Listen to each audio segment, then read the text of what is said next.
So Nearhub reached us out and sent one of their pen tablets called MagicPad S13. As per usual guys, we'll check its physical overview, features, product and software functions, and do some tests on Blender, Medibang, and we'll test it out on Nearhub app, Zoom, Google Whiteboards, and more. We'll tell you everything you need to know coming up. Hey, what's up guys, this is Mac and we do a lot of tech related videos like this one. If this is your first time, consider subscribing. With that said, let's begin. So what do we get inside the box? The MagicPad S13 obviously, the battery-free pen, the USB-A to USB mini cable that is less than 5 feet in length, pen clipper with 10 extra pen nibs, and some documentations. Now let's check out some physical overview and let's start with the pen first. So the design is simple with all black texture material and a silver outline over here. It is very light for less stress on your hand, and this is good for those who wanted something like this. And if you are curious about its weight, then you can check this out and pause the video. Replacing the pen nib is very simple. Just use this clipper and clip it like so before pulling it out. Placing a new one is as simple as reversing the process. Now let's check out the tablet. So the build is all plastic material with different texture finishes. On this part, we have sandblasted texture. On the drawing area is matte black. The programmable buttons and where the logo is at is some glossy material which I'm not a fan of. It has a subtle curve on the top and the bottom for comfort, so we also have 4 rubber feet underneath to keep the tablet in place while you draw. The USB mini port is at the left side, and over here we have some lighting indicator that lights up depending on what you're doing. The drawing area is quite large, and if you want to know the exact dimensions, you can check this out and pause the video.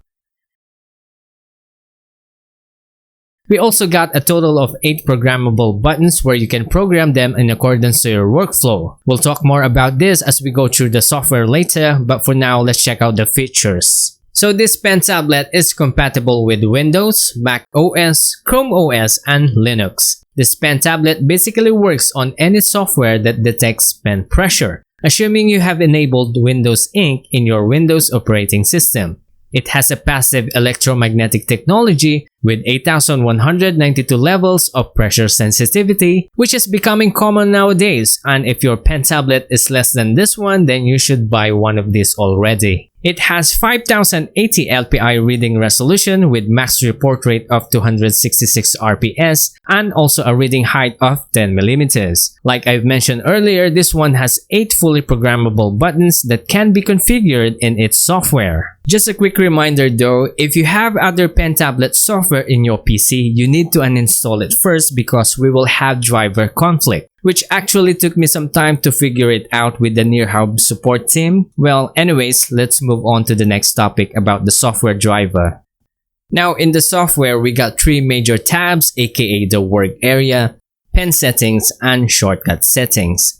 In the work area is where you can see 2 more tabs, aka the screen and pen tablet. In the screen tab is where we can see the monitor screen accordingly, and if you have multiple monitors, you will be able to see them all here and choose whatever monitor you want. As for me, I just have one, so no need to bother. If ever you have a large screen, you can also edit it over here or use the set screen area button. If ever you made a mistake, just click this default button to reset. There's also a button that you can identify which monitor you are using the software with. In the pen tablet tab is where we can modify the size of the work area accordingly or rotate the tablet in different angles depending on what type of art you are going to work on. It can be portrait or landscape.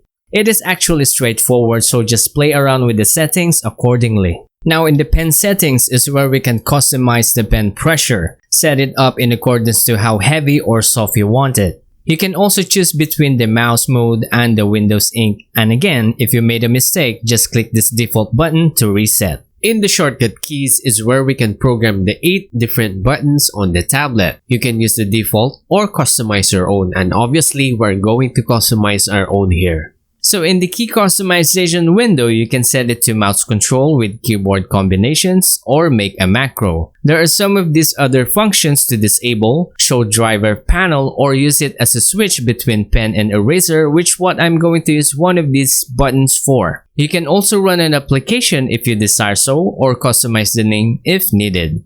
Just a reminder that you always need to click OK button to save your own configuration, otherwise it will not work.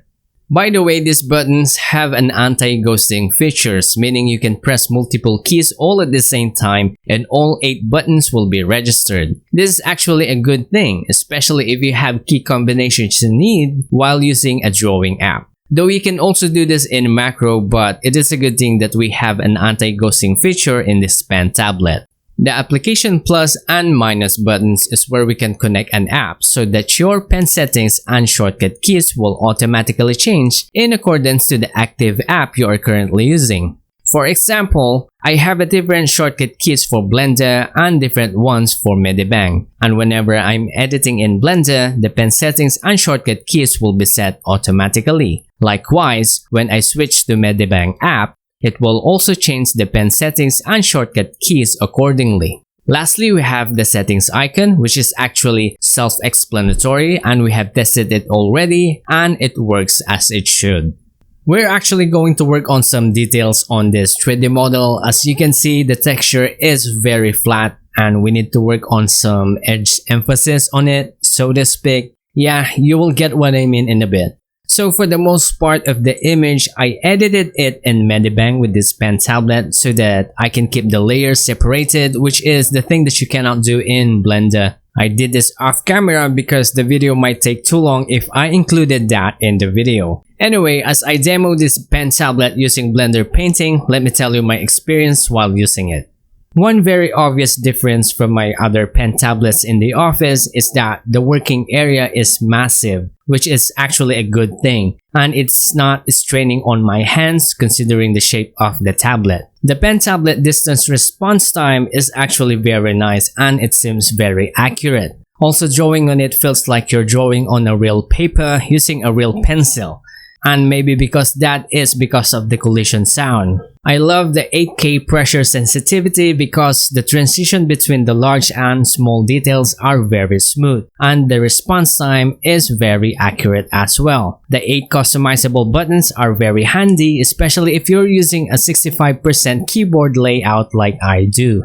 Usually, I use full-size keyboard whenever I am texture painting in Blender, but with these 8 extra buttons, I no longer need a full-size keyboard. Though you need to practice your muscle memory for it, so keep that in mind. The anti-ghosting feature is also appreciated since you can press multiple keys all at the same time and all will be registered. This is actually a good pen tablet for artists, and yes, I will be switching with this one for texturing my 3D models.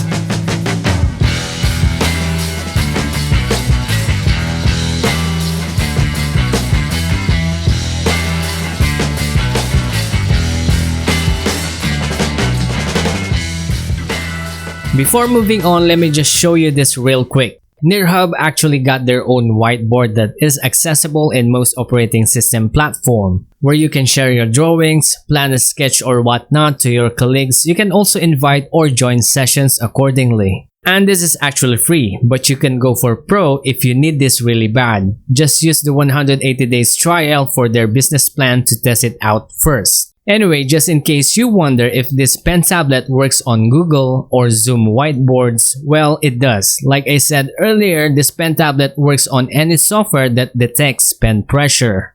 Now let's move on to the conclusion and let me tell you the things that I like and don't like about this pen tablet. Number 1. I hate this glossy material because it is a dust and fingerprint magnet.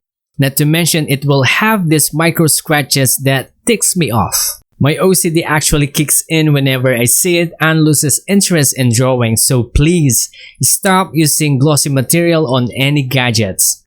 Another is the USB Mini. I mean, come on, it's 2023. Nobody should be using this kind of connection anymore.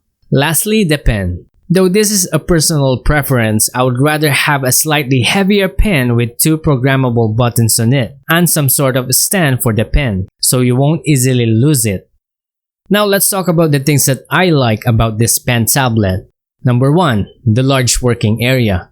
I have been using a small working area for years, and this kind of stuff is really convenient. Not to mention the subtle curve on the sides. It helps me draw even longer hours because it is comfortable. I also want to mention the 10 extra nibs replacement are appreciated. The pen tablet specifications are very good, with the 8K pressure sensitivity and all, because it helps me draw accurately without any jagged lines in between, and the transitions are very smooth.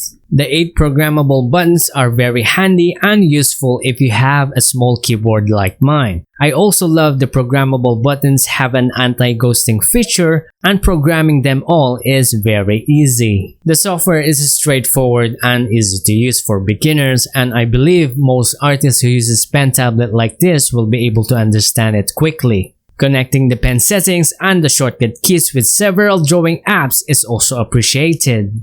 Though I have one suggestion. Hopefully we could have a cloud storage for those exported settings in the future instead of saving those files in our PC, because we might lose it. So Nearhub, I hope you are listening. Anyway, if you will ask me if I'll recommend this, well, that is a big yes. So if you want one of this MagicPad S13 pen tablet, you can grab one today by using the links in the description. If you think this is not for you, then try checking out the other pen tablet reviews we have on your screen. So that's it guys, thanks for watching and we'll see you in the next one.